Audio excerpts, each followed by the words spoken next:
Welcome to standard number 4. We're going to start getting into some pre-algebra now.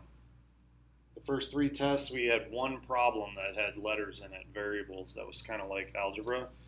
Now this test, every problem is going to have variables in it, the letters. When I say variables, I mean a variable is an unknown, so we use a letter to represent the unknown. We're not sure what number it is. Could use a question mark, but we don't, because there's different types of unknowns. So there's 26 letters to choose from. If we have 3 different unknowns, we can use 3 different letters real easily. If we're just using question marks, it's hard to differentiate between which question mark is what. So that letters are the unknowns. They're the variables. Now, in this particular section, we're not going to solve for the unknowns. We're not trying to figure out what x is here. That's not the point of this. We're just going to write an equivalent expression. It doesn't say solve, it doesn't say evaluate. You don't have to figure out the mystery here. We just want to rewrite this so that it has the same value. We just combine like terms. We're simplifying it. We're shrinking it down by combining things that go together with each other. That's the whole key here, is figuring out what goes together and then combining them with each other. So, for example, 7 plus 2. Those numbers go together. They're just regular old numbers. They don't have any variables attached to them. They're just regular numbers, which means that they're like terms. So you can combine them together and simplify that to 9. 7 plus 2 is 9. In the next one, each number, 7 and 2, has an x with it. So they're like terms. They're both values of x. This is 7 x's. This is 2 x's. We have a total of 9 x's. Imagine if we were able to solve this and somehow we figured out that x was equal to 2. All right, then we could substitute in a 2 here, and this is 7 times 2, which is 14. This is 2 times 2, which is 4. 14 plus 4 is 18.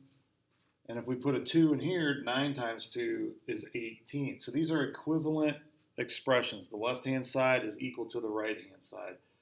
7 times x plus 2 times x is the same thing as 9 times x.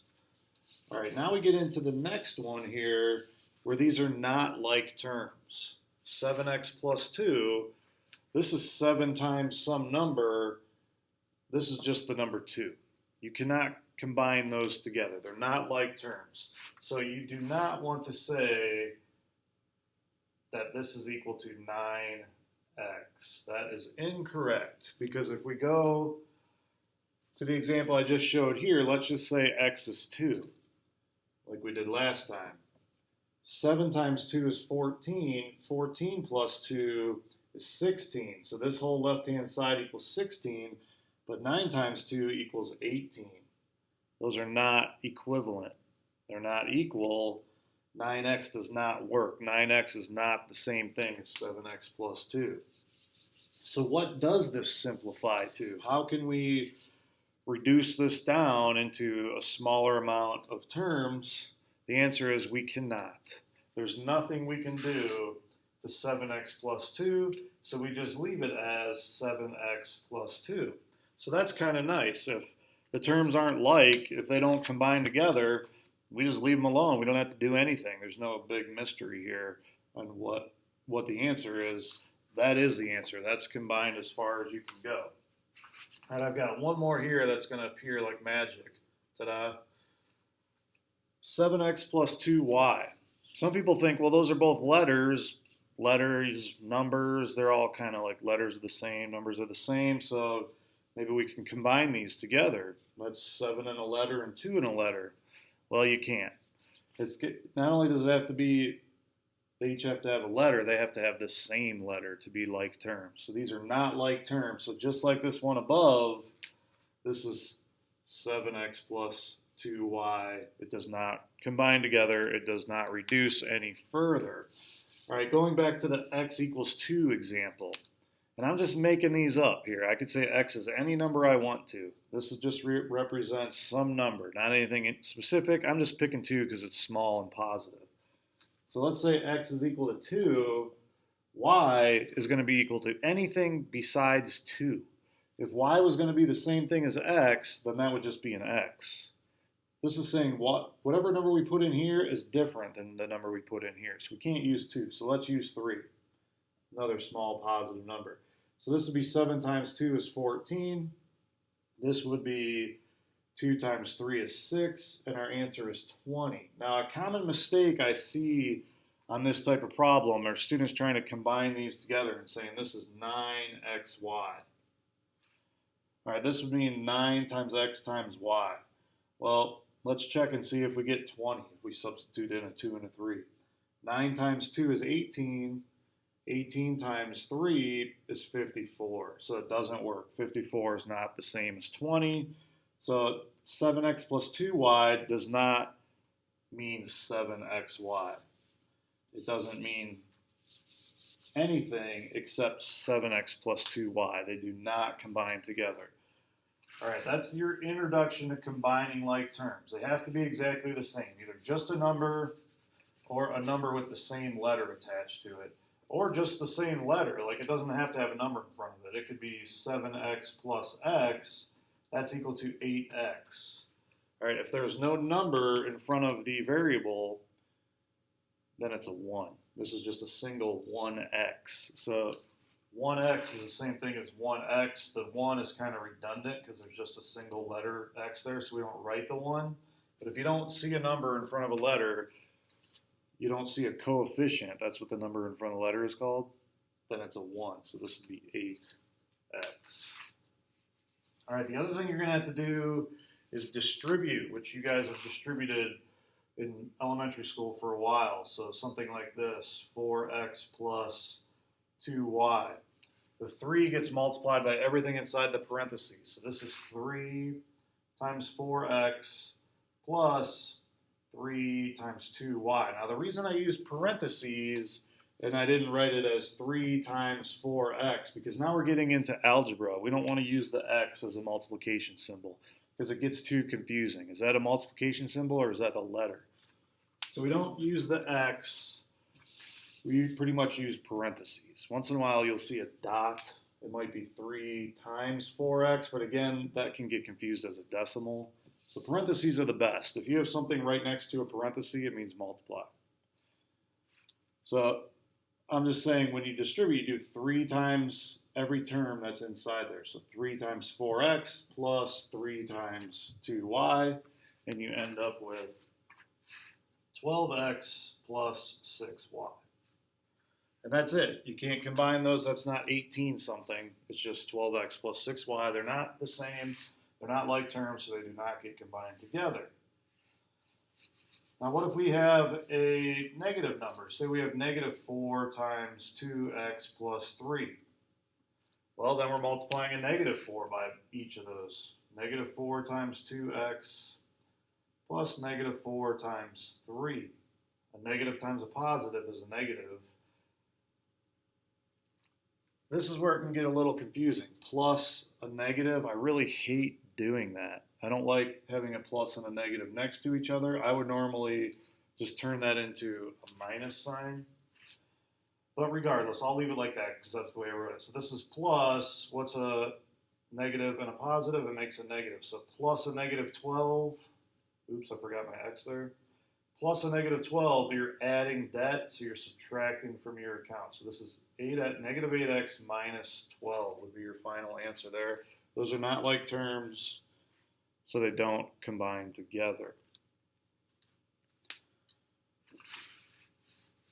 All right, you're going to have to, when you're combining like terms, like I showed you in the very beginning with 7x plus 2x, sometimes you'll have a bunch of them, like 3x plus 4y minus 2x plus 6y. All right, so now you've got x's and y's. You got to get all those together. So what are your like terms? Your 3x and your 2x, your 4y, and your 6y. Now notice I did not say negative 2x, but I should have, because the sign that is in front of the number stays with that number. If there's nothing in front of it, it's positive. We just assume it's positive. So this is a positive 3x and a negative 2x. This is 3 minus 2 is the way you need to look at this. You can rearrange these too if it helps. You could say 3x minus 2x plus 4y plus 6y. Students get into trouble when they start rearranging though, because they don't keep the sign in front of the term. Like they'll keep that a plus and this a minus. Like they'll just bring these straight down and then you're rearranging your values here. You can't do that. If 2x is a negative, it's got to stay negative. You got to keep that minus sign in front of it. You kept the plus in front of the 6, you kept the plus in front of the 4, you kept the plus in front of the 3, everything stayed the same, then you're fine. You can rearrange them as long as everything stays the same positive or negative value. 3 minus 2 is 1, so 1x is just an x, plus 10y. That's how you would do those. Okay, this is going to get a little bit trickier because you will have to also distribute. So let's use the same numbers here, and I'll say this is minus, and I'll put a 3 there. Now, before you start combining your like terms together, you have to distribute. So you always want to get rid of your parentheses by distributing before you combine these together. So the 3x plus 4y, that doesn't change for the time being. We are going to distribute the negative 3. So this is negative 3 times 2x, and this is plus negative 3 times 6y. So you end up with 3x plus 4y minus 6x minus 18y. Because plus a negative means you're going to end up with a negative. This is going to be plus negative 18, which is just minus 18. All right, now you can start combining these together. A 3x, a positive 3x, and a negative 6x. That's 3 minus 6. That's negative 3. So you have negative 3x. And then 4, positive 4y, and a negative 18y. You have more negatives here. You have 14 more negatives than you do positives. 4 minus 18 is negative 14.